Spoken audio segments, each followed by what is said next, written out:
Here we go. This heavily rusted discarded machete is the star of today's restoration. Please remember how it looks right now, because in just a few minutes, the restoration master, Too Gay, is going to restore it into a piece so stunning you won't want to use it. So as usual, he will first take the loose surface rust and collect it. And all this rust collected from various restoration projects, once it reaches a certain amount, will be used to forge a genuine rust blade. However, looking at the current collection progress, you could say this is definitely a lifetime project. Next, he uses a small angle grinder to grind off the riveted four wooden pins on the handle to make it easier to remove the wooden scales on both sides of the tank. After this, a gentle tap with a punch is enough to remove these pins holding the scales. This nameplate reads L. Duval, which was likely the personal tag of the machete's previous owner.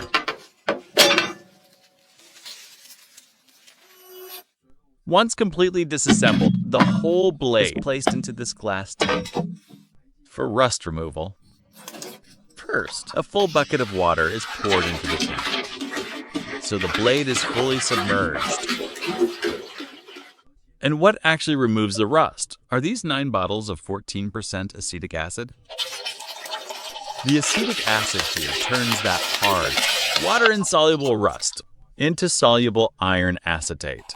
However, since it's a weak acid, this process takes a bit longer. After waiting 48 hours, over 2 days, the rust removal is done. Next, just spray on some alkaline cleaner to neutralize the acid and prevent further corrosion. This also gives the blade a good wash, removing all that loose rust. After the wash, while waiting for the moisture to dry, we can see that the previously clean bare steel blade has developed some yellowish brown spots. This is known as secondary rust, or flash rust. So the master will use sandblasting to remove it. And the abrasive used here is black corundum. As for why flash rust happens, it's mainly because newly derusted parts have no surface protection. And when exposed to water and oxygen, the right conditions cause it to form.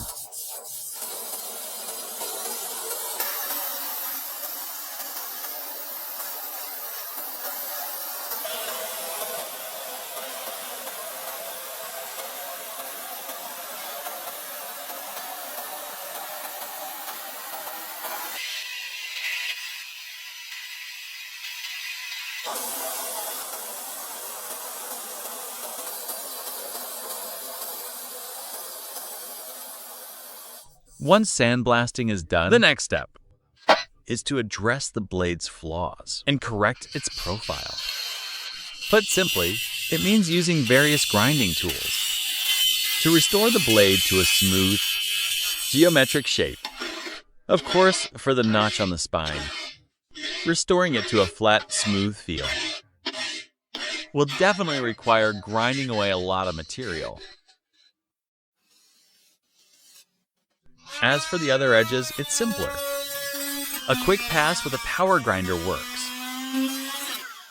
Additionally, grinding the blade itself also removes quite a bit of material, since the rust pits here are fairly deep.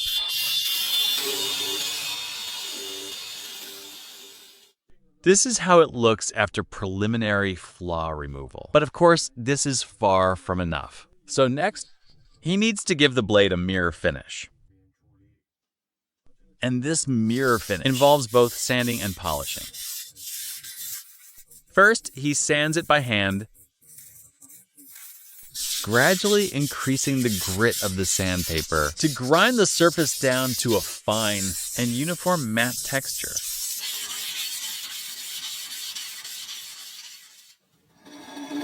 This is the matte finish achieved after 2 days of sanding the blade. Next, he uses this set of 3 different colored polishing compounds to polish the blade. This is actually a typical 3-stage polishing system, from coarse to fine, then mirror polish. Each color of polishing compound serves a different purpose. And besides the different compounds, the polishing tools used will also change accordingly. For example, coarse and fine polish will use a black, tightly compressed, multi-layer stitched cotton buffing wheel. While for the mirror polish, he uses this very soft, white, loose cotton wheel. The reason for this is that at the mirror polishing stage, cutting power is no longer needed. Instead, the soft, high-speed buffing causes microscopic plastic flow on the metal surface, which creates a bright, shining effect. So after the polishing is done, he adds a few pins to the tang of the handle to replace the original wooden pin structure. Seeing it like this, we can probably guess that the new handle scales will most likely be glued on to secure them in place. Next, after removing the nameplate, he can start working on the handle scales. As before, he first sands them to remove any defects on the scales.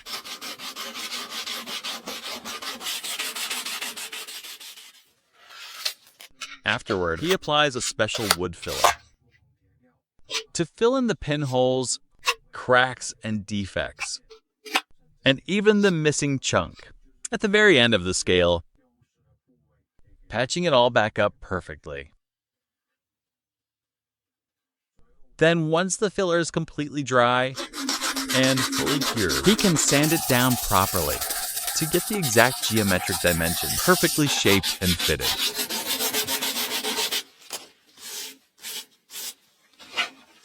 So when the major defects on the scales have all been handled, the next step is to glue the scales onto this custom holding bracket and coat their surfaces with a specially mixed black epoxy resin. This layer of resin not only fills in the tiny pits that the filler missed, but it also forms a stable protective layer on the scales. And besides those two functions, it acts as an adhesive to bond a layer of carbon fiber onto these 2 wooden scales. As for this step, what can I say? First off, he is using real carbon fiber. Yes, it is real, but it's only a single decorative layer. So, do you guys think this still counts as a carbon fiber handle?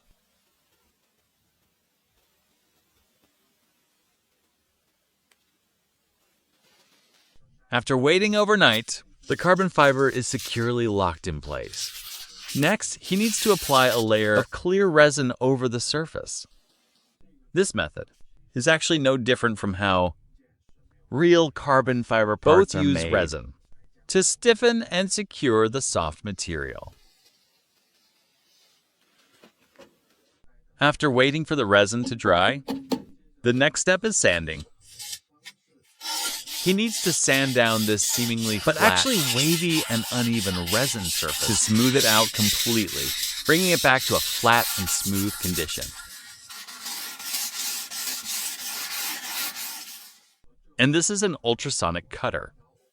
Using its ultra-high frequency vibrations, it can effortlessly cut away all the excess carbon fiber material.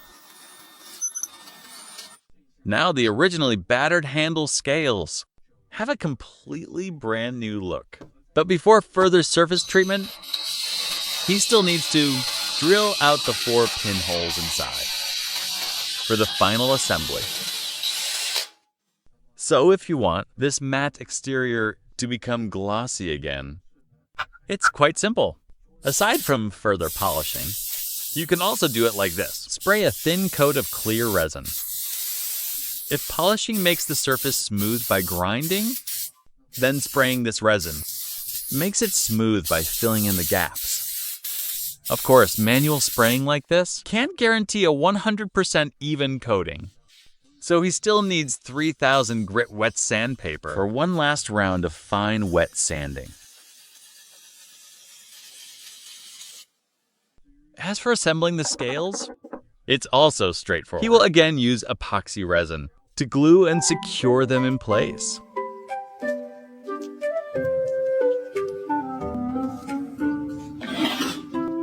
After securing the scales, there needs to be one more round of brilliant mirror polishing.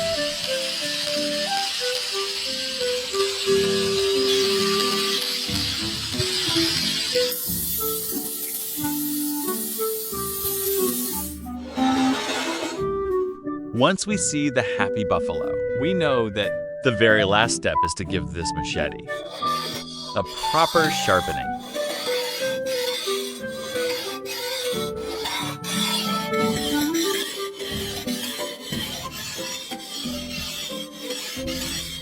And with that, this once heavily rusted machete is now officially fully restored. Let's follow the camera and review the before and after comparison of the restoration.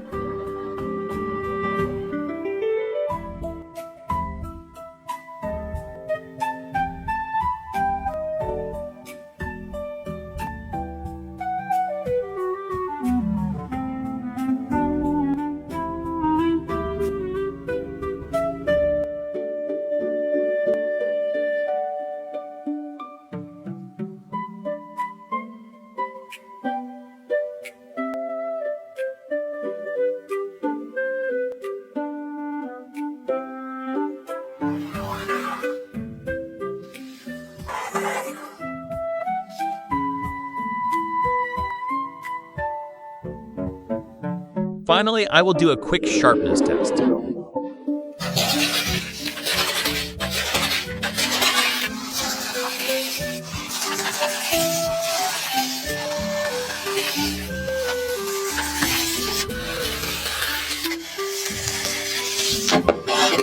That's it for this machete restoration video. Thanks everyone for watching. Time flies when you're having fun. Be sure to like, subscribe, and leave a comment. Once again, thanks for visiting Max's Restoration Realm. Bye-bye.